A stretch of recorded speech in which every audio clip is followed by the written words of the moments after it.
ভাই গো ভাই, শোনেন শোনেন, মনোযোগ সহকারে শোনেন। মুরব্বি চাচা কি কয় শোনেন, ভালো করে শোনেন, তাইলে আপনাদের ব্রেন খুলি যাবে ভাই। শুনি যান শুনি যান, ভালো করে শুনি যান মুরব্বি চাচা কি বলে। ভিডিওটি দেখলে লাইক কমেন্ট ও শেয়ার করতে কিন্তু ভুলবেন না।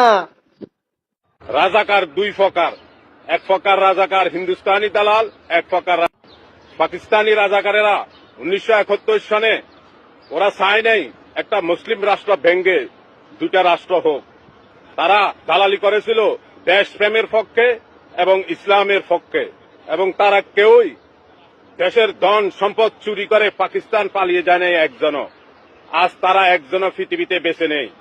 আর হিন্দুস্তানি রাজাকারেরা গত 55 বছর ধরে এই দেশকে লুটে ফুটে হিন্দুস্তানে বাড়ি গাড়ি করতেছে, এবং অধিকাংশ দালাল রাজাকার হিন্দুস্তানি ভারতে পালিয়ে গিয়েছে।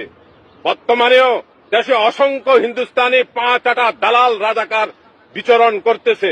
এদের এক নম্বর কাজ ইসলাম বিরোধিতা, যাতে এদেশে ইসলাম প্রতিষ্ঠা না লাভ করে এবং এই দেশকে লুটে ফুটে হিন্দুস্তান বেগে যাওয়া। যারাই দাড়িওয়ালা টুপিওয়ালা মুসলমানদেরকে রাজাকার বলে গালি দিবে, মনে করবেন তারাই হিন্দুস্তানের 5-8 দালাল এবং হিন্দুস্তানি রাজাকার।